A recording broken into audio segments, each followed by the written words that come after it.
Donc je reprends cette notion fondamentale qui était restée extrêmement mystérieuse pendant des siècles, jusqu'au cours de cette semaine, où peut-être pour la première fois, ces notions ont été décodées. Ce fameux secret donc, qui traverse toute l'histoire de la Kabbalah, qui parle donc de cette brisure des réceptacles avant même la création de notre monde, c'est-à-dire donc que Dieu avait créé une autre réalité avant la nôtre, et cette réalité, selon le langage codé des maîtres, était composée de réceptacles et d'énergie, et ces énergies étaient trop puissantes, elles ont fait sauter les réceptacles. Et on pourrait dire le premier indice pour nous permettre de décoder, le premier indice qui avait été rapporté par le Ari Akadosh, était de dire que cette lumière, cette énergie qui a fait sauter les réceptacles, était la lumière des yeux. Mais il n'en dit pas plus. Et donc il aura fallu attendre des siècles pour qu'on puisse commencer à découvrir et décoder ce à quoi fait allusion cette notion. Alors on a expliqué effectivement cette semaine que l'une des manières de comprendre est la chose suivante. En vérité, ce monde qui a explosé fait aussi, je dis aussi parce que pas que, mais fait aussi allusion à la création des âmes. C'est-à-dire, avant que notre monde à nous soit créé, Dieu a d'abord créé les âmes, c'est-à-dire donc les énergies qui vont permettre à l'être d'exister. On est tous d'accord que l'être, ce n'est pas uniquement le corps, qui n'est qu'une enveloppe. L'être, c'est essentiellement ce qui se trouve dans le corps et qui lui permet d'exister. Ce n'est pas le corps qui pense, ce n'est pas le corps qui ressent, et c'est encore moins le corps qui a des exigences morales et spirituelles. Tout ça sont des forces de l'âme. Et donc, les âmes ont précédé la création de notre monde. Les âmes sont des créatures, elles aussi. Les âmes qui avaient été créées au départ, selon maintenant le décodage, sont les âmes du Olam HaTohu, ce fameux monde qui a explosé, auquel la Torah fait allusion lorsqu'elle dit que la terre était Tohu et Bohu, Tohu et Bohu, et qu'il y a donc eu, d'après les maîtres de la Kabbalah, une explosion à l'intérieur de ce monde. Et ces âmes, on va les appeler donc, toujours selon les références de nos maîtres, les âmes du Tohu. Et qu'est-ce qu'elles avaient de particulier, ces âmes du Tohu? C'est que justement, elles avaient été créées à partir de l'œil, c'est-à-dire décodées. Ces âmes avaient un niveau extrêmement élevé de perception du divin. C'était des âmes, on pourrait dire, d'un niveau spirituel inimaginable, au point qu'elles étaient véritablement en face de Dieu. Elles se savaient vues, elles se voyaient vues. Et donc on a expliqué que justement, parce qu'elles se savaient et se voyaient vues, elles n'ont pas pu supporter finalement ce regard permanent qui s'exerçait sur elles, et donc elles ont explosé. Elles ont explosé, cela signifie à notre niveau qu'il s'est passé quelque chose qui va leur permettre à ces âmes-là d'échapper au regard de Dieu. Elles n'ont plus voulu le regard de Dieu, il était insupportable, et donc elles ont voulu fuir ce regard, exactement comme on a expliqué hier. Après la faute, qu'est-ce que fait Adam? Il se cache, en imaginant qu'il ne sera pas vu, ce qu'on a décodé hier comme étant effectivement une chute sur le plan spirituel. Avant la faute, il voyait que Dieu le voyait. Après la faute, il ne voit plus que Dieu le voit. Mais ce qui se passe au niveau de Adam n'est que la répétition dans notre dimension d'un phénomène antérieur qui s'était déjà produit au niveau des âmes, où elles avaient été au départ créées pour être vues, et elles savaient qu'elles étaient vues, mais quelque chose s'est passé, elles n'ont plus voulu être à ce niveau-là, elles ont fui ce niveau, et la fuite de ce niveau, c'est ce que nous appelons effectivement la brisure. Alors maintenant, qu'est-ce que sont devenues ces âmes? Est-ce qu'elles ont disparu? Est-ce qu'elles ont été véritablement détruites? Non. Écoutez bien la suite du cours, ce que je n'ai pas révélé jusqu'à présent. En vérité, ces âmes, telles que Dieu les a créées, d'abord avec la capacité de voir qu'elles sont vues, ce qui sous-entend un niveau extrêmement élevé, et puis après avec cette révolte de ces âmes pour ne plus être vues, ces âmes ont été volontairement créées avec ces deux moments pour pouvoir après descendre dans notre monde et tout simplement, écoutez bien le ridouche d'aujourd'hui, si on peut mettre un peu moins fort parce que c'est insupportable, elles sont tout simplement, elles composent les âmes qui se trouvent à l'intérieur de l'humanité tout entière. Ce qu'on appelle les 70 peuples. Les 70 peuples qui, selon le code biblique, composent l'ensemble de l'humanité dans toutes les générations. Il s'agit bien sûr d'une décomposition qui n'a rien à voir avec les peuples tels qu'ils sont quantifiés et nommés à l'ONU aujourd'hui ou dans les livres d'histoire hier. Il s'agit d'un regroupage de l'humanité tout entière, quelle que soit sa population. Ce découpage était valable lorsqu'il n'y avait que 1 milliard d'habitants sur Terre et est valable encore aujourd'hui lorsqu'il y a 7 milliards d'habitants sur Terre. C'est un découpage fondamental qui est le découpage de l'humanité. Exactement de la même manière que le temps est découpé en 7, les 7 jours de la semaine, quelle que soit l'époque, il y a toujours 7 jours, non 6, non 8. De la même manière, l'humanité est décomposée selon la même logique. Pourquoi le chiffre 7, c'est un sujet en soi, ce n'est pas notre sujet aujourd'hui. Mais l'humanité est décomposée en 7, elle aussi. Et après, c'est qu'un problème de quantification, mais qualitativement parlant, il n'y a que 70 peuples. Maintenant, vous remarquerez, et je l'ai expliqué hier, que la valeur numérique de 70, la lettre qui correspond c'est Aïn, et la valeur numérique de Aïn, 70, Aïn signifie l'œil. Et donc on retrouve, je complète ce que j'ai expliqué hier, ces âmes qu'on appelle les âmes du Tohu, qui étaient à un niveau extrêmement élevé. Après, ces âmes-là ont chuté, elles n'ont pas pu et elles n'ont pas voulu rester à ce niveau-là. Elles ont fui l'œil, mais dans la mesure où elles portent en elles le problème de l'œil, soit d'être vu, soit de fuir la vue, elles portent en elles le problème de l'œil, représenté par la lettre Aïn, et c'est pour ça que ces âmes-là vont descendre après dans notre monde. Dieu savait exactement ce qu'il faisait, c'est ce qu'il voulait. Et ces âmes-là sont tout simplement les âmes qui se trouvent à l'intérieur de l'ensemble des hommes et des femmes sur terre, c'est-à-dire les 70 peuples, 70 Aïn, l'œil. Donc, pour l'instant, je ne précise pas Israël, pas Israël. Je parle les 70 peuples. Je suis en train, si vous voulez, de vous expliquer, d'après les secrets les plus profonds de la Kabbalah, toute l'histoire de notre monde. Et donc, il n'y a pas d'autres âmes. Il y a ces âmes qui vont descendre et former 70 peuples. Donc, quelle va être l'essence des 70 peuples?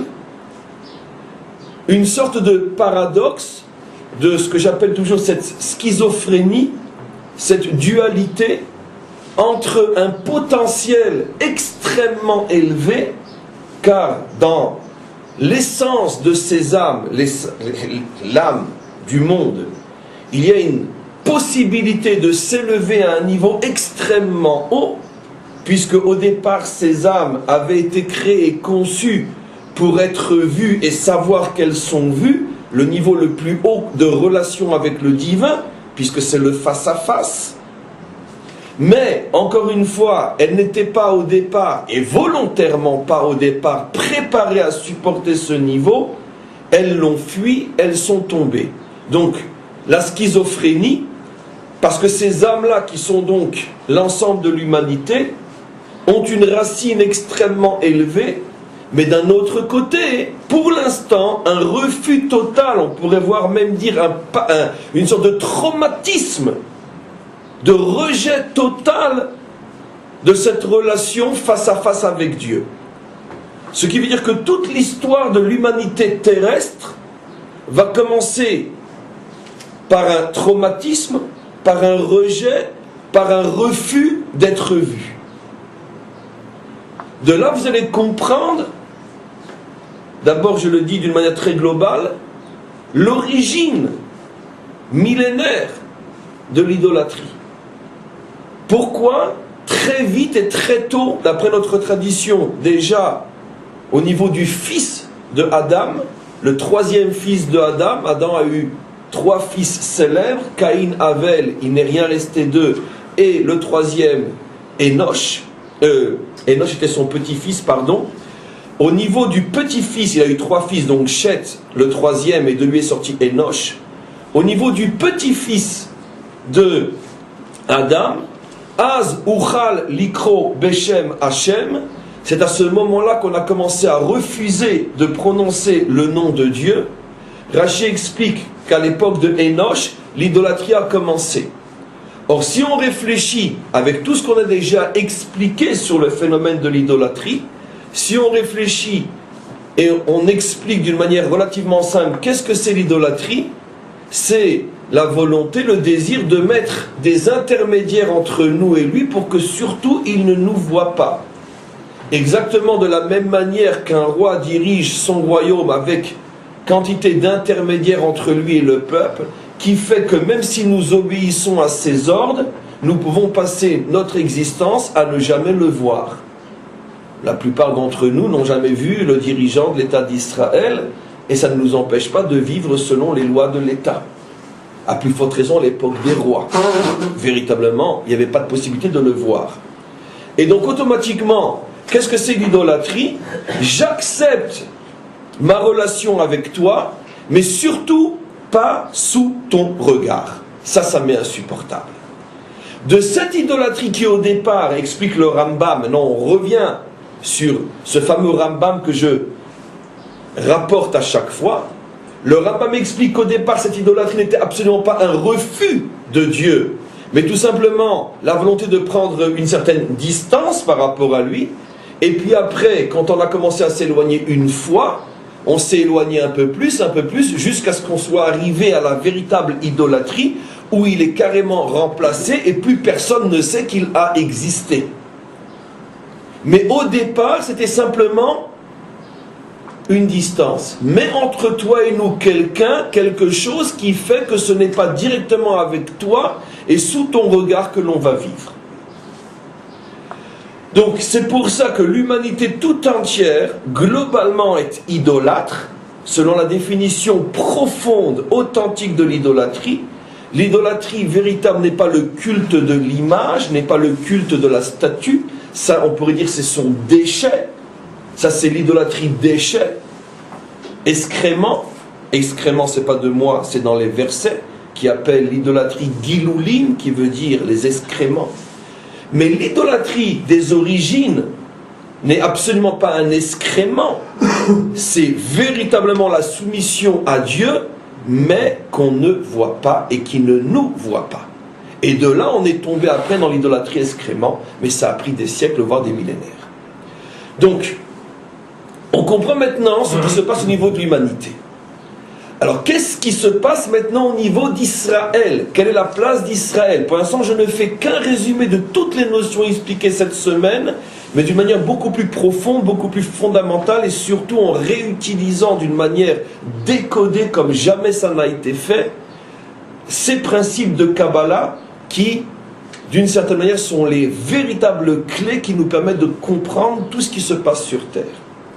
Donc maintenant, où nous nous situons, nous, peuple juif? Alors nous savons que le peuple juif n'est pas un 71e peuple.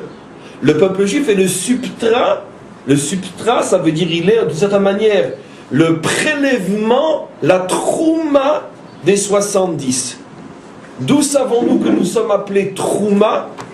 Parce que la Torah nous appelle Reshit Tevuato Israël. Nous sommes la prémisse de la récolte de Dieu. Et le mot Reshit, comme nous le savons dans la Torah, fait allusion à la trouma, à cette partie qu'on prélevait de la récolte et qu'on offrait à Dieu, qui s'appelle Reshit, comme il est dit, Reshit Arisotechem, le prélèvement de votre récolte. Et donc le peuple juif est la trouma des nations, c'est-à-dire que nous avons été prélevés du milieu des nations pour commencer le tikkun, pour commencer la réparation de ce qui s'est passé déjà dans les mondes supérieurs au niveau de la fuite des âmes, et après de ce qui a continué à se passer sur terre dans la dégringolade, depuis l'idolâtrie du départ jusqu'à l'idolâtrie à excrément. Et donc, le peuple juif n'est pas un peuple à part qui a sa propre histoire. Le peuple juif est le prélèvement des peuples dont l'histoire est le laboratoire, le microcosme de la réparation de l'ensemble de l'humanité. C'est pour ça que nous avons exactement, nous aussi, une structure qui a pour valeur 70, les fameux 70 personnages qui composent la famille de Yaakov, fin du premier livre de la Torah.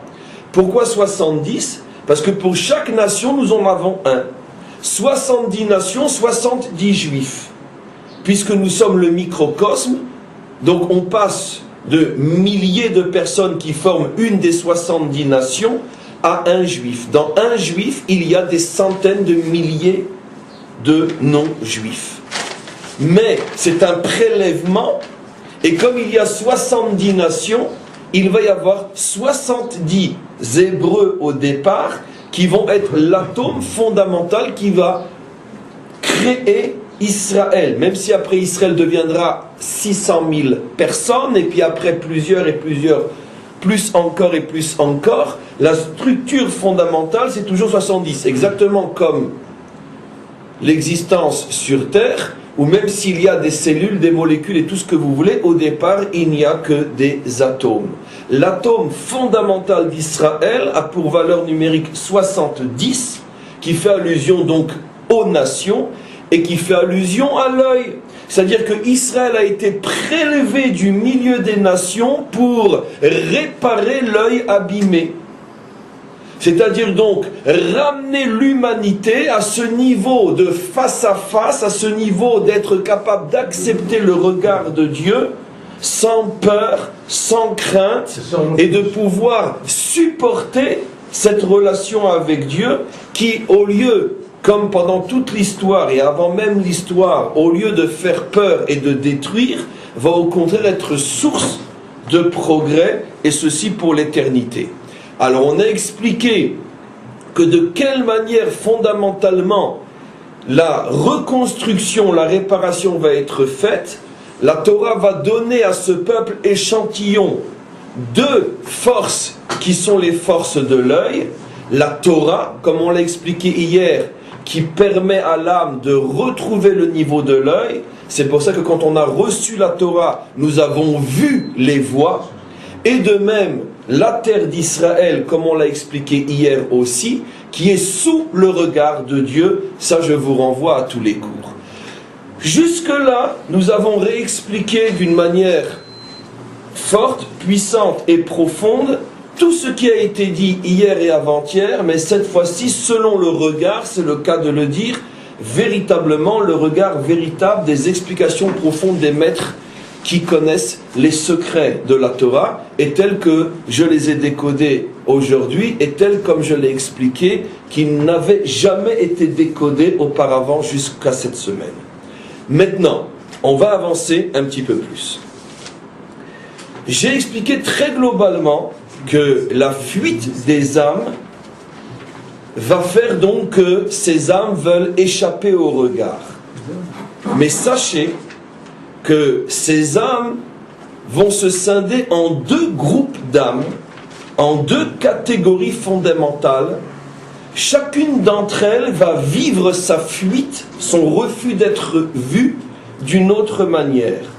C'est-à-dire, il y a une catégorie qui, elle, va véritablement, telle que je semble l'avoir expliqué, telle que vous l'avez compris, qui va véritablement tout faire pour ne plus être vue, et une autre catégorie qui, elle, va avoir, d'une certaine manière, une réaction à l'extrême opposé de la première catégorie, c'est-à-dire on va complètement se soumettre et s'écraser devant le regard. J'explique. Quand quelqu'un te regarde et que tu ne supportes pas d'être vu, tu as deux possibilités. Soit fuir le regard, il ne te voit plus, soit parce que tu ne le supportes pas, tu t'écrases et tu t'annules complètement devant le regard. Donnons un exemple simple dans la vie de tous les jours. Dans l'éducation des enfants, il y a deux réactions possibles. Je parle bien sûr avec des images d'Épinal, sans toutes les nuances extrêmement importantes, mais au niveau, on pourrait dire, de la base de ce qui pourrait être l'explication. Il y a deux types de réactions de l'enfant face au regard omniprésent et exagéré des parents, ça veut dire des parents qui sont trop présents et qui étouffent. Il n'y a que deux réactions possibles, soit l'enfant s'enfuit, et donc le père ne le voit plus, soit l'enfant perd sa personnalité, il s'écrase complètement, et il n'est donc plus en conflit avec le regard, puisqu'il s'est complètement annulé. Il y a donc deux possibilités, et uniquement deux possibilités, de fuir un regard qui t'oppresse. Soit tu le fuis physiquement, soit tu t'annules entièrement. Et comme tu t'es annulé, il ne t'oppresse plus, puisque tu as perdu ta propre personnalité, qui justement créait la tension et la difficulté. Car qu'est-ce qui fait que le regard est insupportable? Le fait que j'ai ma propre identité, ma propre dignité, ma propre aspiration et mon propre désir de liberté. Donc, comment supporter ton regard omniprésent? Eh bien, soit j'exprime ce que je suis en te fuyant, et je n'ai plus l'oppression de ton regard, soit je disparais moi, puisqu'il y en a un des deux qui doit disparaître, ou c'est toi ou c'est moi qui disparais.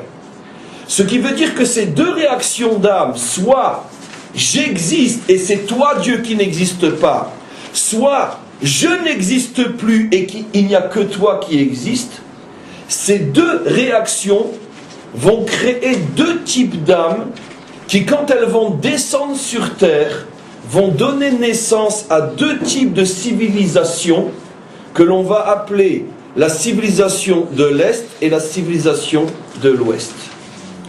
J'explique. Nous savons, comme nous l'avons dit déjà cette semaine, au tout début de la semaine, que selon le code biblique, l'histoire avance de l'Est à l'Ouest, selon le parcours du soleil. Et en vérité, ce parcours du soleil fait allusion à deux types fondamentaux de civilisation. La civilisation occidentale, appelée, ou plutôt d'abord selon l'ordre, la civilisation orientale, avec toutes ses nuances infinies, que l'on appelle la civilisation de l'Est, et la civilisation occidentale, avec toutes ses nuances infinies, que la Torah va appeler la civilisation de l'Ouest. Maintenant, sachez, et c'est l'un des points extrêmement forts d'aujourd'hui, que ces deux civilisations, l'orientale et l'occidentale, sont les réceptacles de ces deux types d'âmes. On ne choisit pas d'être oriental et d'avoir tous les modes de fonctionnement orientaux. On ne choisit pas d'être occidental et d'avoir tous les modes de fonctionnement occidentaux. On est tout simplement l'expression de l'âme fondamentale qui est en nous. Et il ne serait pas faux, pour simplifier les choses, de dire qu'il y a une âme orientale et il y a une âme occidentale. Une âme est et une âme ouest. Ce qui veut dire une âme est, orientale, qui, elle, pour résoudre le problème de la tension provoqué par le regard, va faire le choix de la soumission absolue et totale. Il n'y a plus que Dieu qui existe, et l'homme n'est là que pour s'annuler devant lui. Et il y a les âmes de l'Ouest qui, elles, ont choisi d'exister et, pour exister, de refuser l'existence de Dieu. C'est nous qui voyons, mais lui ne voit plus. Dans le langage biblique, ces deux âmes sont représentées par deux personnages extrêmement codés que nous allons décoder pour la première fois aujourd'hui. Pour la première fois depuis que la Torah a été donnée. Ces deux âmes s'appellent Esav et Ishmaël. Esav incarne l'âme de l'Ouest, l'âme occidentale, qui, elle, pour exister, refuse de permettre à Dieu le droit de voir, et l'âme d'Ishmaël, qui, elle, pour exister, dans la mesure où elle ne veut pas de conflit avec le regard divin et ne peut supporter le conflit de ce regard, que ce regard engendre, l'âme d'Ishmaël va choisir l'annulation totale, absolue, la réduction jusqu'à l'explosion totale de l'humain pour Dieu, pour permettre à ce regard de diriger l'histoire. C'est donc ces deux personnages, Esav et Ishmaël, qui incarnent, au niveau des civilisations et des peuples, ces deux attitudes qui vont, encore une fois, représenter toutes les civilisations occidentales ou toutes les civilisations orientales ou extrême-orientales qui ont toutes en commun l'annulation totale devant celui qui porte le nom de Dieu. Maintenant, d'où savons-nous que ces deux personnages, Esav et Ishmaël, sont liés au problème de l'œil? Ça aussi, ça a été révélé. La Torah l'avait écrit, mais pendant des millénaires, ça restait voilé de l'œil, même qu'on le lisait. Et on trouve effectivement deux endroits dans la Torah où, d'une manière extrêmement codée et cachée, la Torah nous met en relation Esav et Ishmaël avec le problème de l'œil. On est extrêmement surpris de voir que quand Agar, la mère de Ishmaël, prend la fuite et que, à plusieurs reprises, un ange se montre à elle et lui dit qu'elle n'a rien à craindre et qu'elle mettra au monde une grande nation et qu'il faut qu'elle retourne chez sa maîtresse, à chaque fois, lorsque Agar appelle celui qui s'est dévoilé à elle, elle le nomme El Roi, le Dieu qui me voit. C'est une chose inimaginable. Personne et jamais on ne pouvait décoder ce que cela veut dire. La mère d'Ishmaël, donc la matrice de la civilisation de l'Est orientale, définit sa relation avec Dieu comme celui qui me voit, celui par lequel je suis vu. El Roi. Et cette appellation va faire force de loi dans la Torah, puisque ce n'est pas seulement Agar qui appelle Dieu celui qui me voit, mais beaucoup plus tard nous retrouvons que Yitzhak lui-même, à la fin de Parshat Chaye Sarah, on nous dit qu'il revient de l'endroit, juste avant de rencontrer sa future épouse Rivka, il revient d'un endroit qui s'appelle El Roi. Il revient de l'endroit qui s'appelle Dieu me voit. Qu'est-ce que Yitzhak faisait là-bas? Et Rashi explique, il avait été rendre visite à Agar, l'ex-femme de son père, pour lui ramener Agar pour qu'il se remarie avec elle, parce que Yitzhak voulait profiter de son propre mariage pour ramener Agar à son père. Et donc on voit que la Torah appelle l'endroit où vit Agar El Roi. des années et des années après que pour la première fois Agar avait appelé l'endroit de la révélation El Roi, le Dieu qui me voit, pour bien nous faire comprendre que cette appellation a fait force de loi et qu'effectivement dans la conception agarique, ishmaélite de Dieu, Dieu est celui qui voit. Mais comme il voit, ça pose un problème. S'il voit, je n'ai donc plus aucune liberté d'être. Et c'est pour ça que la civilisation d'Ishmaël va faire le choix de l'annulation totale absolue devant Dieu. C'est-à-dire dans la relation entre le fidèle et Dieu, le fidèle n'a plus aucune importance. Il n'existe pas pour lui, mais il n'existe que et uniquement que pour servir Dieu. Et le plus haut degré de l'expression de ce service, c'est la destruction totale, absolue du serviteur, qui montre à ce moment-là qu'il a atteint le summum de son service divin.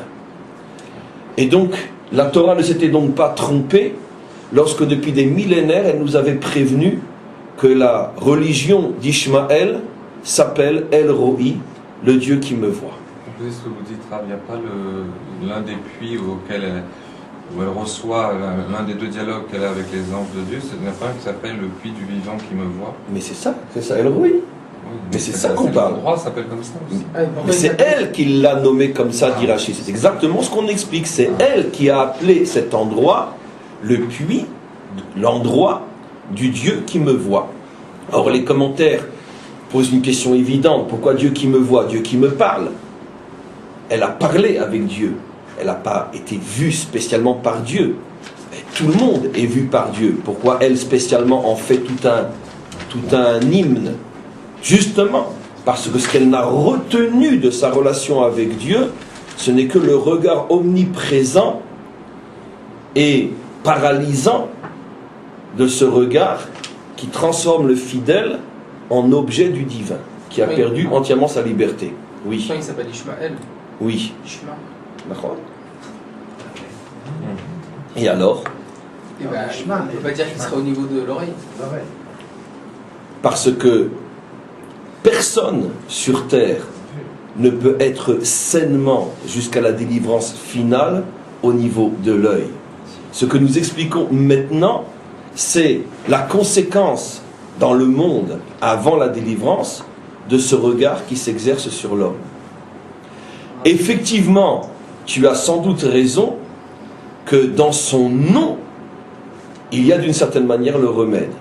Ta réflexion est véritablement extraordinaire, parce que finalement, quand sa mère appelle Dieu El Roi, elle fait donc allusion au fait que finalement, la matrice de la religion d'Ishmaël est la prise de conscience d'être complètement vue, et donc la liberté est totalement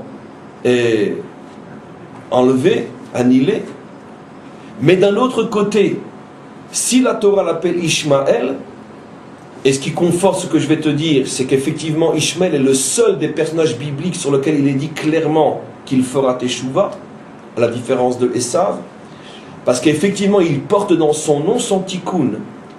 Lorsque il a un tikkun possible, car il est le seul avec nous qui est réellement monothéiste, mais son tikkun viendra lorsque justement il sera capable d'accepter de prendre une certaine distance vis-à-vis de ce regard qui pour lui est paralysant, tuant et tueur. Et lorsque il mettra plus en évidence la notion de shmiya, c'est-à-dire donc d'être capable de retrouver une certaine forme de liberté grâce à cette distance qui est établie entre lui et Dieu. Oui. Ah, excusez-moi, quand l'ange va voir Agar et qui lui dit de revenir chez Sarah pour se soumettre en réalité à sa maîtresse, en réalité ce qu'il lui demande aujourd'hui, c'est que le peuple d'Ishmaël ne peut exister que sous le joug d'Israël. C'est ce qu'il est en train de lui dire. Il ne peut en réalité n'exister que si il reconnaît en réalité la lumière qui est Israël.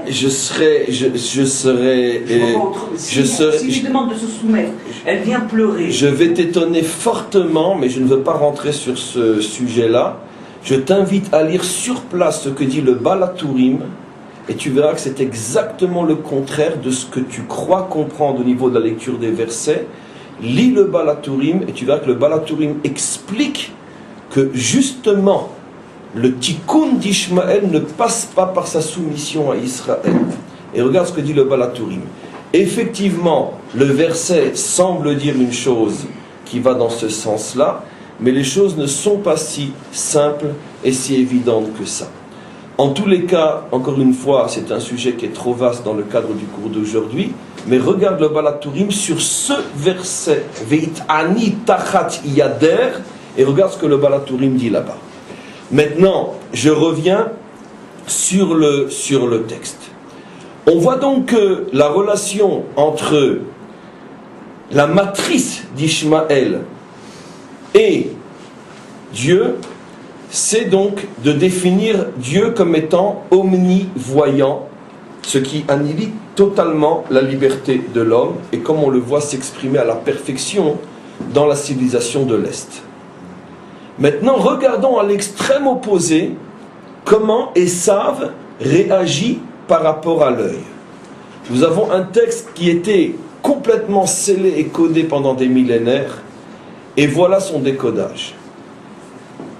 On nous dit dans la Torah qu'à un moment précis dans sa vie, Yitzhak a perdu la vue. Il ne voyait plus.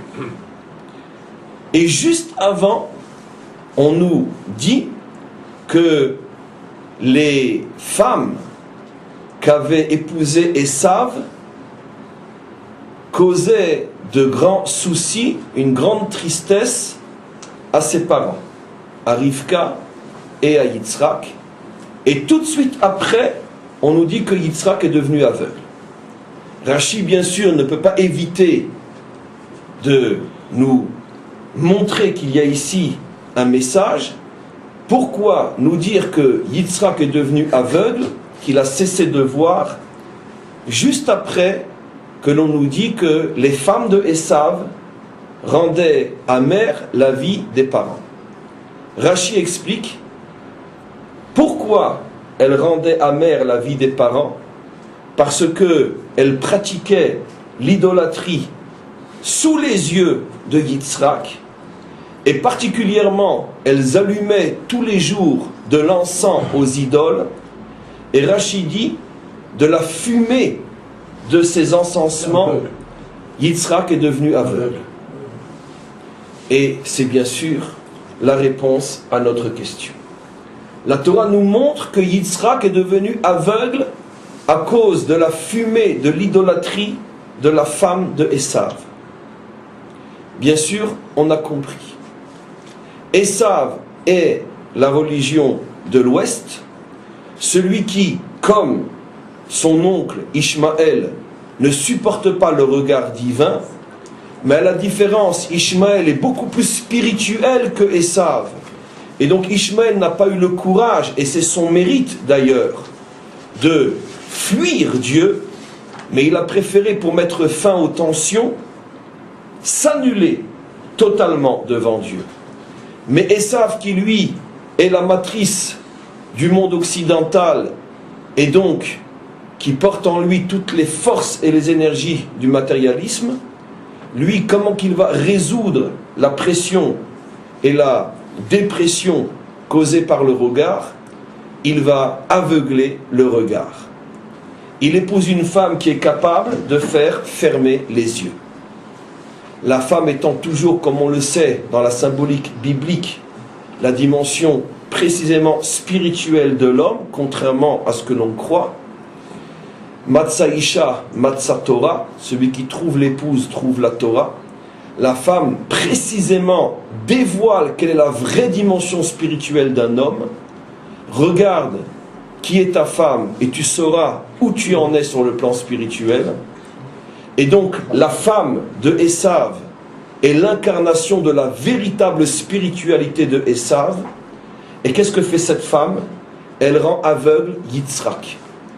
Yitzhak qui incarne le juste pilier du monde, et selon le cours d'hier, le principe de symétrie que je vous ai expliqué, comment le juste établit sa relation avec Dieu, Dieu établit sa relation avec l'homme et le monde. À partir du moment où Yitzhak cesse de voir, on comprend que le message est que Dieu ne voit plus. C'est-à-dire donc que Esav rend aveugle Dieu. Il l'empêche de voir. Il sépare entre l'Église et l'État. C'est-à-dire, l'Église existe, mais il lui est absolument interdit de voir ce qui se passe dans l'État. Et pour empêcher Dieu de voir, selon le cours d'hier, il faut s'attaquer aux véritables yeux de Dieu dans le monde, qui sont bien sûr les yeux d'Israël. Et c'est pour ça qu'à Strasbourg, on a bandé les yeux à la synagogue. Pourquoi? Parce que justement, derrière toute cette symbolique de la synagogue aux yeux bandés, il y a cette volonté qui s'exprime d'empêcher Dieu de voir ce qui se passe dans son monde. Évidemment, Dieu voit, mais tout ça, ce sont des messages. Et ce qui nous intéresse surtout, la manière dont la civilisation de l'Ouest comprend et voit, c'est le cas de le dire, et voit les choses. Donc on a retrouvé nos deux sources fondamentales dans la Torah. D'où sait-on que Esav fait le choix de l'aveuglement, et d'où sait-on que Ishmaël fait le choix de la soumission? On va avancer plus encore. On comprend donc maintenant que Israël, lui, qui est la trouma, qui est le prélèvement des peuples, doit à la fois faire le tikkun, la réparation de ce que Esav fait et de ce que Ishmaël fait. Ce qui veut dire que Israël doit arriver à la fois à se replacer sous le regard de Dieu, et ça c'est la réparation du mal fait par Esav, et il doit en même temps supporter en toute dignité et liberté cette confrontation au regard. Parce que Dieu ne veut pas que nous nous annulions totalement devant lui. Il veut que nous soyons des hommes dignes et libres, capables de se tenir face à face dans une véritable association où chacun des deux partenaires a toute sa dignité. Et donc le judaïsme refuse l'idée d'une soumission-démission. Et donc automatiquement, Israël doit se replacer sous le regard de Dieu, mais non à la manière d'Ishmaël qui détruit l'homme pour Dieu, mais à la manière du juif qui construit l'homme avec Dieu. Et ça va être donc tout le tikkun de l'histoire d'Israël. À la fois réparer le mal fait par Esav, et à la fois le mal ou l'erreur causée, amenée par Ishmaël. Et de là, on va en arriver à une autre révélation extrêmement importante sur une notion qui était elle aussi complètement scellée et qui se dévoile aujourd'hui.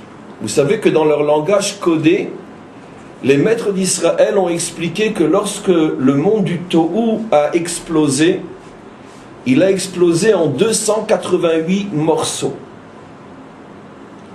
Pendant des siècles et des siècles, tous les maîtres d'Israël se sont posé la question pourquoi 288 morceaux?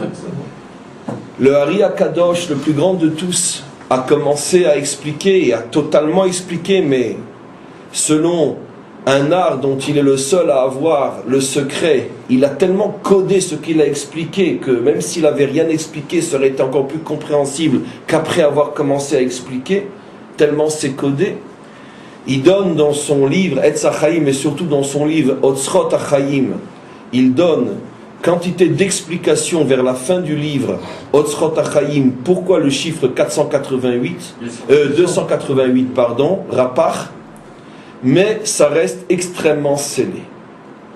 Mais aujourd'hui on peut comprendre les choses de sorte que chacun d'entre nous, même s'il n'est pas profondément versé dans la Kabbalah, peut comprendre ces notions-là à partir du moment où d'autres ont fait le travail pour tous. Et l'explication est la suivante. Le chiffre 288 se décompose en deux autres chiffres, qui sont le chiffre 202 et le chiffre 88. Qui est 86. 202 plus 86, ça fait 288. Et si vous me demandez qu'est-ce que j'ai expliqué en décomposant 288 en deux autres chiffres, apparemment tout aussi incompréhensibles que le premier, 280, 202 et 86. Alors je vous expliquerai la chose suivante. Lorsque Yaakov a rencontré Esav, après 22 ans de séparation, après que Yaakov ait pris la fuite, s'est réfugié chez Lavan, a construit sa propre famille et est revenu en terre d'Israël, il y a la rencontre entre Esav et Yaakov. À ce moment-là, Yaakov demande à Esav d'accepter tous les présents qu'il lui a envoyés, comme vous le savez. Dans un premier temps, Esav refuse. Et il dit à son frère, je n'ai rien besoin. Yeshli Rav. J'ai plus encore que ce que j'ai besoin. Rav. Rav a pour valeur numérique 202. Resh, Bet, 202. Le premier des deux chiffres. Vous allez me dire coïncidence, vous allez voir que non. Il lui dit, Yeshli Rav Achi. J'ai tout ce dont j'ai besoin, mon frère. Ça, c'est l'explication pour celui qui ne peut rien comprendre à la lecture d'un verset. Décodant. Esav dit à son frère, tu sais, c'est moi qui tiens, d'une certaine manière, en exil, prisonnier, 202 des morceaux de sésame qui ont explosé. Et sache que sur les 288 morceaux, moi j'en possède 202. Ça veut dire, sache mon petit Yaakov, que tu n'es pas prêt de me mettre à genoux.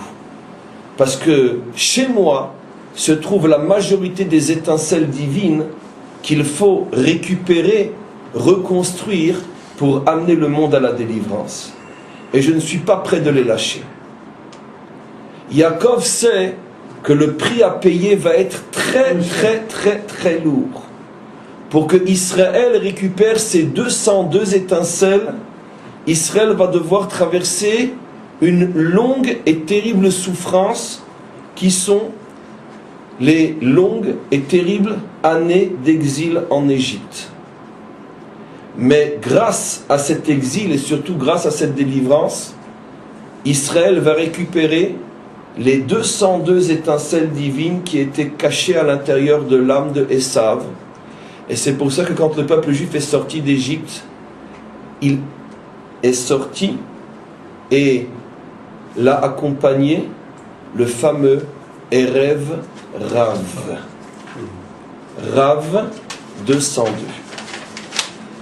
Le Erev Rav, cette multitude de non-juifs qui ont choisi d'accompagner Israël et de faire partie de l'histoire d'Israël. Et le Ari HaKadosh révèle un secret extraordinaire. Pourquoi Erev Rav?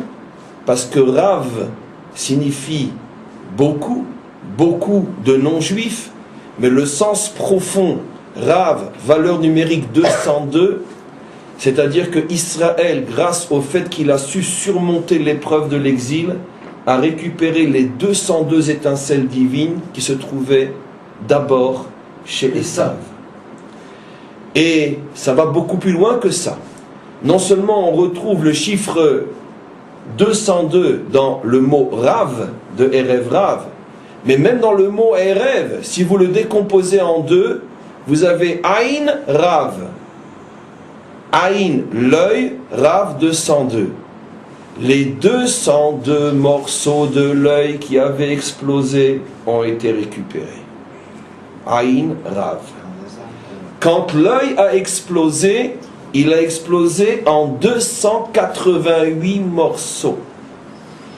Il fallait donc récupérer les 288 morceaux de l'œil. Et la récupération se fait en deux temps. Dans un premier temps, Erev Rav, ont été récupérés 202 morceaux de l'œil. Et ce n'est qu'au moment de la délivrance finale que seront récupérés les 86 autres. Et maintenant, écoutez bien ce que je vais dire. Car là encore, je ne sais pas pourquoi vous, pourquoi moi, pourquoi nous, mais ce que vous allez entendre n'a jamais été révélé. Quand et pourquoi 86 morceaux? Parce que quand Ishmaël est né, son père avait 86 ans. Ishmaël est né d'une matrice représentée par le chiffre 86. Ve'Avram, il était encore Avram, pas Avraham. Avraham ben Shmonim ve'Shesh Shanim be'holadeto et Ishmael beno. Avram avait 86 ans lorsque Ishmaël est né. On sait la vénération inimaginable qu'Ishmaël porte jusqu'à aujourd'hui encore à Avram, son père.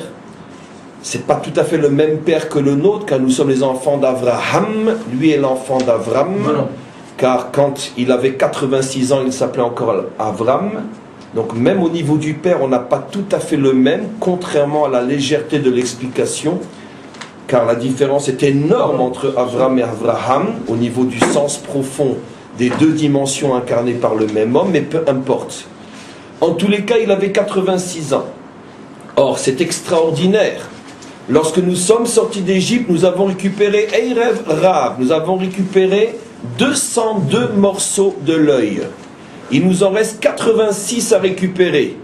Or, les 86 se trouvent chez qui? Ils se trouvent chez Ishmaël. Ce qui veut dire que la délivrance finale dépend de notre capacité de résoudre notre problème avec Ishmaël. Et l'histoire le confirme, puisque nous voyons que pendant toute l'histoire, nous n'étions pas véritablement en conflit avec Ishmaël. Nous avons surtout dû supporter et souffrir de Esav. Je parle en tous les cas de cette dernière partie d'histoire qui est la plus importante de toutes, car aucun exil n'a duré aussi longtemps que le nôtre, 2000 ans déjà. Et ce n'est qu'en fin d'histoire que tout d'un coup surgit, comme jamais dans notre histoire, le conflit avec Ishmaël. Pourquoi le conflit avec Ishmaël surgit en fin d'histoire? Parce que chez Ishmaël se trouvent 86 morceaux d'œil que nous devons récupérer pour reformer et reconstruire totalement l'œil qui est composé de 288 morceaux. Déchiffrer en bon français, ça veut dire quoi? Nous avons expliqué que le problème de Esav, c'est qu'il refuse d'être vu par Dieu. Il sépare totalement le ciel de la terre. Notre Père qui êtes aux cieux, surtout restez-y. Il sépare entre l'Église et l'État. Il refuse d'être vu. Depuis la naissance d'Israël, nous portons en nous la réparation à ce problème. Car s'il y a bien un peuple sur terre qui supporte, accepte, bon gré, mal gré, ralent, pas ralent, facile, pas facile, mais qui supporte le regard de Dieu, c'est bien le peuple juif. Parce qu'avec tout ce qu'il nous a déjà fait comme sale coup, et qu'on ne l'a pas encore envoyé balader, c'est clair qu'il peut être fier de nous. Nous acceptons ce regard omniprésent qui ne nous lâche pas, qui nous fait monter et descendre, monter sur le paradis du Sinaï et descendre dans l'enfer des fours crématoires. Nous supportons ce regard, nous ne l'avons jamais abandonné et nous l'accepterons jusqu'à la délivrance finale. C'est pour ça que dès le début de l'histoire juive, nous avons fait le tikkun en tant que peuple. Nous avons fait le tikkun du Rav, des 202. Israël a fait le choix d'être le peuple qui jamais ne fuira le regard de Dieu. À la différence, pour terminer nos comptes, de personnages comme BHV, qui, lui, depuis très longtemps, a fait le choix de la fuite, parce que heureux comme un juif en France, malgré tout, cette fuite ne peut être qu'individuelle, mais en tant que peuple, jamais le peuple, lui, ne fuira le regard de Dieu. Par contre, nous n'avons pas encore résolu le problème des 86 morceaux d'œil incarnés par Ishmaël. Parce que, comme nous l'avons expliqué, ce n'est pas tout de ne pas fuir le regard. Encore faut-il vivre comme un homme face à ce regard. Et ça, il va nous falloir toute l'histoire juive et surtout la fin de l'histoire juive pour véritablement réussir et prouver au monde entier que l'on peut vivre sous le regard de Dieu sans le fuir ou sans disparaître sous ce regard. Que la Torah nous donne véritablement le moyen d'être des hommes avec tout ce que cela signifie, vus par Dieu. Mais cette chose-là ne se dévoilera véritablement qu'avec la délivrance finale. Alors maintenant, on va encore pendant 10 minutes, un quart d'heure, terminer le cours. C'est un peu plus long aujourd'hui parce que c'est un cours qui est fondamental et qui, d'une certaine manière, est à lui seul une clé qui ouvre toutes et absolument toutes les portes de la Torah, écrite, orale, dévoilée et secrète. Ce cours pourrait être d'une certaine manière l'apogée d'une vie, l'apogée d'une sagesse, car après ce cours, je pense qu'on ne peut plus rien rajouter qui ne sera pas déjà contenu dans ce cours. En tous les cas, on voit à la fin de la paracha quelque chose d'extrêmement bizarre. Cette fameuse critique que la sœur et le frère de Moshe, Myriam et Aaron, vont lui adresser Odot Haisha Akushit Asher Lakar Ki Isha Kushit Lakar. Un texte extrêmement mystérieux que Rashi tente tant bien que mal d'expliquer, mais tout celui qui regarde Rashi avec un minimum d'honnêteté sent que Rashi semble aussi, volontairement bien sûr, rester dans le flou et il n'explique pas, plutôt il refuse d'expliquer plus encore que ce qu'il explique. Qui c'est cette Isha Kushit, qui c'est cette femme noire, et pourquoi l'ont-ils critiqué d'avoir épousé une femme noire? D'où vient-elle? Son nom n'est même pas prononcé, de qui il s'agit? Et surtout, ce qui est encore beaucoup plus stupéfiant, c'est pourquoi tout d'un coup ils attendent, parce qu'apparemment il est marié avec cette femme-là, pas depuis aujourd'hui. Donc pourquoi ils attendent cette paracha pour tout d'un coup voir qu'il est marié avec une femme noire? Et pourquoi ça leur déplaît? Sont-ils racistes? Et de plus, la réponse qui va être apportée ne correspond pas du tout au problème.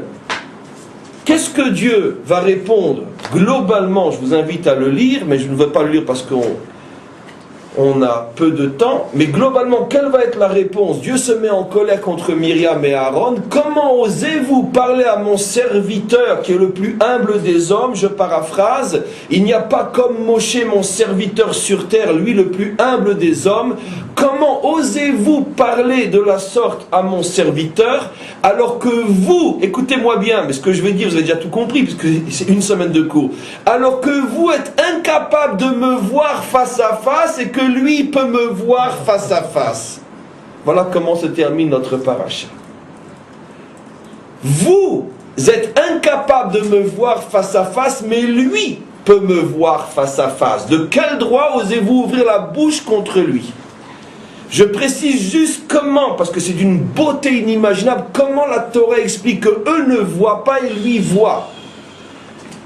En ce qui les concerne, le verset dit « Vous me voyez comme on voit quelqu'un à travers une glace. » Quand quelqu'un est dans un angle et que son visage est reflété sur la glace et vous êtes dans l'autre angle, vous voyez la personne. Mais en réalité, ce n'est pas lui que vous voyez une personne virtuelle. Son reflet, c'est lui, mais ce n'est pas lui. Hachem dit à Myriam et Aaron, tout grand prophète que vous êtes, vous me voyez comme on voit quelqu'un dans un miroir. Ce n'est que mon reflet, mais ce n'est pas moi. Lui est le seul homme sur terre, avant, pendant et après, jusqu'au Mashiach. Le seul homme qui me voit directement sans passer par un miroir. Donc on ne comprend pas. On l'accuse d'avoir épousé une femme noire et puis après on répond lui est un vrai prophète et pas vous, ou plutôt non, bien sûr vous êtes des grands prophètes, mais vous me voyez à travers un miroir et lui est le seul qui me voit directement. De quoi on parle ici? Bon, déjà, après tous les cours de la semaine, on a gagné que vous comprenez pourquoi cette paracha qui du début jusqu'à la fin ne parle que de l'œil ne pouvait se terminer que sur l'œil. Mais en vérité, il suffit d'étudier aussi, car c'est très important, d'étudier régulièrement le Talmud pour comprendre et trouvez la clé de ce texte. La femme d'un homme est appelée la pupille de ses yeux. Bat Eino, la pupille de ses yeux. Au point que nos maîtres disent qu'un homme qui n'est pas marié est un non-voyant, il ne voit pas. Et donc la femme est non seulement appelée l'œil de l'homme, mais est appelée la pupille de son œil. Au point que Dieu dit de nous, qui sommes son épouse, comme on le sait dans les prophètes, il dit « Celui qui touche à mon peuple, c'est comme s'il touchait à la pupille de mon œil. » Or, la pupille d'un œil est toujours noire, quelle que soit la couleur de l'œil. La pupille de l'œil pour tous les hommes est noire. Maintenant, vous comprenez à quoi, s'il vous plaît? Vous comprenez maintenant à quoi fait allusion ce texte? Il a épousé une femme noire, c'est certainement pas noir tel qu'on le pense. Et même si c'est ça, c'est pas de ça qu'il s'agit. Il a épousé une femme noire, c'est-à-dire qu'effectivement, Tzipora, la femme de Moshe, était véritablement la pupille de son œil. Parce qu'il n'a vu la première fois une manifestation du divin qu'après son mariage avec Tzipora. Je vous ai déjà fait remarquer des centaines de fois que tout grand qu'il était, il avait déjà 80 ans, il était déjà potentiellement un prophète, Dieu ne lui montre pas le phénomène du sné où il commence à voir des choses, Dieu ne lui montre rien, seulement jusqu'au lendemain de son mariage avec Tzipora. Tu n'es pas marié, tu ne vois rien. Seulement, si c'est vrai pour chacun d'entre nous, en ce qui concerne Moshe, vous imaginez le type d'œil que représente Tzipora?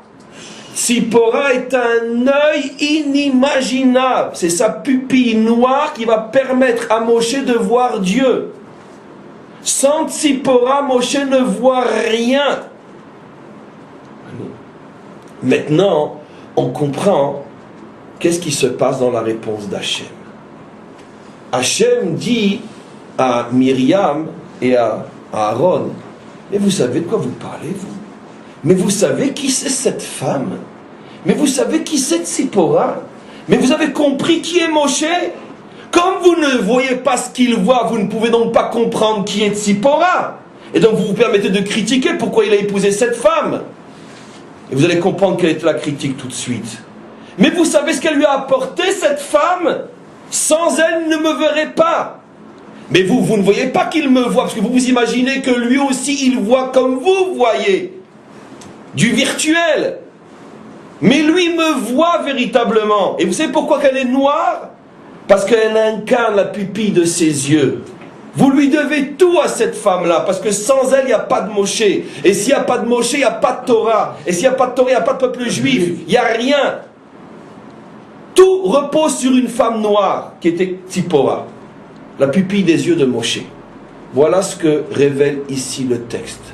Si un homme voit, il le doit à sa femme. Chaque prophète, chaque Baal Roi HaKodesh, chaque maître, chaque homme, ce qu'il voit, il le doit à la pupille de son œil, qui s'appelle son épouse. En ce qui concerne Moshe, vous imaginez la grandeur de Tzipora, qui permet à Moshe de voir ce que jamais personne n'a vu avant lui, ne voit au moment où il voit et ne verra après lui. Ça, c'est Tzipora. Maintenant, pourquoi? Quel était le problème sur Tzipora? Le problème est évident. C'est qu'en vérité, Moshe a épousé une convertie. Oui. Moshe est le genre d'un converti. Moshe a une longue histoire avec les convertis. Ça, c'est tous les vieux cours sur Shemot, puisque même sa mère adoptive était une convertie, la fille de Pharaon qui, après, s'est convertie. On voit que Moshe, dans toute son histoire, dans toutes les étapes de sa construction fondamentale, est lié à des convertis. Celle qui le sauve et le fait grandir est une convertie. Celle qui devient son épouse et lui ouvre les yeux, c'est une convertie. Mais celui qui va aussi être appelé les yeux de Moshe, c'est aussi un converti, son beau-père. Rappelez-vous le début de la semaine. Vaïtalanu haenayim. Là maintenant, je peux vous expliquer pourquoi il a dit ça. J'ai attendu une semaine, vous n'avez pas compris plus tôt. Parce qu'en vérité, qu'est-ce que Moshe dit à Yitro? Mais comme ta fille est la pupille de mon œil, toi, tu es tout mon œil. Peut-être qu'elle un peu plus que toi, parce qu'on voit avec la pupille. Mais malgré tout, vous deux, vous êtes mes yeux. Toi l'œil et elle la pupille de mon œil. Surtout ne m'abandonne pas, je ne vois plus rien sans toi. Quel est le lien? Mais le lien est évident. Vous savez pourquoi? Parce que ici la Torah nous révèle un secret inimaginable. De la même manière que le fameux Erev Rav sont au départ des non-juifs convertis qui se sont rajoutés à Israël. Et c'est de leur tikkun que dépend la réparation du monde. Mais de la même manière, c'est ce que Moshe a compris. Israël n'est pas un peuple en dehors des peuples. Il est lui-même le prélèvement des peuples. Et ce prélèvement doit continuer lui-même à prélever d'autres étincelles et d'autres étincelles. Et plus d'étincelles se rajoutent à ce prélèvement et plus l'œil se reconstruit. En vérité, ce sont les convertis, les bons, les vrais, les authentiques qui permettent la reconstruction de l'œil du monde. Seulement, maintenant on va comprendre quelque chose d'extraordinaire. Selon le principe fondamental que partout où l'enjeu spirituel est énorme, les forces contraires qui empêchent la construction sont énormes elles aussi.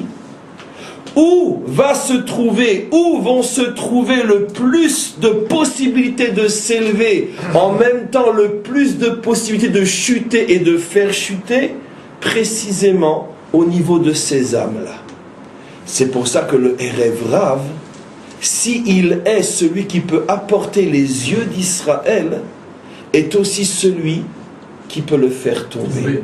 C'est pour ça que la Torah nous montre que le Erev Rav, souvent dans notre histoire, a fait tomber Israël. Mais d'un autre côté, la Torah nous montre que les yeux de Moshe, c'est précisément une âme qui provient du même endroit. Pour nous faire comprendre quoi? Que la réparation passe par eux, et uniquement par eux, bien qu'il s'agisse d'une pupille d'œil dans l'œil de Moshe, c'est-à-dire lorsque cette âme est récupérée et intégrée dans la structure qui s'appelle Israël, mais d'un autre côté, il y a des difficultés et des tensions. Et maintenant vous avez compris quel est le problème de Myriam. Nous sommes à la fin de la paracha. Nous sommes après les premières révoltes d'Israël, causées par qui, nous dit le texte? Par le Erev Rav. Alors à ce moment-là, quand Myriam et tout Israël voient que les premières grandes révoltes viennent du Erev Rav, et la première de toutes était aussi venue du Erev Rav, la faute du veau d'or, Myriam vient chez Moshe et il lui dit: dis-moi Moshe, tu ne te sens pas en danger, toi avec une femme pareille? Peut-être qu'elle finira par t'avoir toi aussi et te faire tomber. À ce moment-là, Hachem se met en colère et dit: Atkan, attention. Vous n'avez rien compris. Il n'y a pas de Tzipora, il n'y a pas de Moshe. Il n'y a pas de conversion, il n'y a pas de peuple juif. Mais d'un autre côté, justement, parce que tout l'enjeu de la délivrance se situe ici, les forces contraires mettent le paquet à cet endroit-là pour empêcher le tikkun de se faire. Et c'est pour ça que dans la même paracha, on a ce paradoxe extraordinaire. Au début de la paracha, on voit que c'est le Erev Rav qui fait tomber Israël. Et à la fin de la paracha, qu'est-ce que nous révèle la Torah? Que sans le Erev Rav, puisque c'est de ça qu'on parle, sans toutes ces âmes qui viennent et se greffent à Israël, il n'y a pas de peuple juif possible. Il n'y a pas de Moshe, il n'y a pas de Torah, il n'y a rien. Donc attention, comment vous parlez et de qui vous parlez. Et même Myriam est tombée dans le piège, elle a osé ouvrir la bouche contre la pauvre Tzipora qui étaient les yeux d'Israël et donc les yeux du monde. Vous comprenez? Donc de là, la Torah nous apprend des choses absolument bouleversantes. Qu'est-ce que nous retirons de tout ça?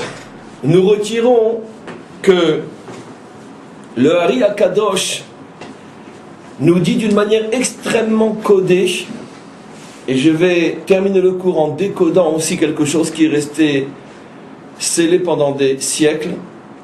Le Ari Akadosh nous dit que la réparation de l'œil se fera par la reconstruction de 5 dimensions fondamentales qu'on appelle les 5 partsoufim, qui s'appellent dans le langage de la Kabbalah, je le dis pour nos âmes, pas pour vous, Arir, Abba Ve'ima, Zahir Ve'nukva. L'âme l'a entendu, c'est l'essentiel. Il y a 5 dimensions qui doivent être reconstruites pour mériter la délivrance finale. Ces 5 dimensions font allusion à 5 grands convertis célèbres qui sont le modèle de cette reconstruction de l'œil.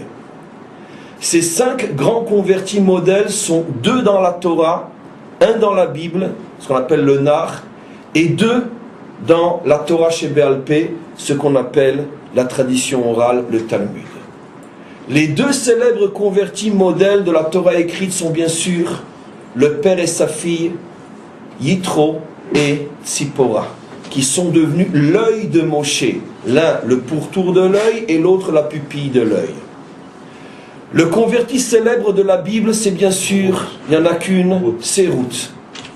Et les 2 convertis célèbres pour faire le chiffre 5 de la période talmudique sont bien sûr Rabbi Meir et Rabbi Akiva, les 2 grands maîtres qui ont construit toute la Torah d'Israël.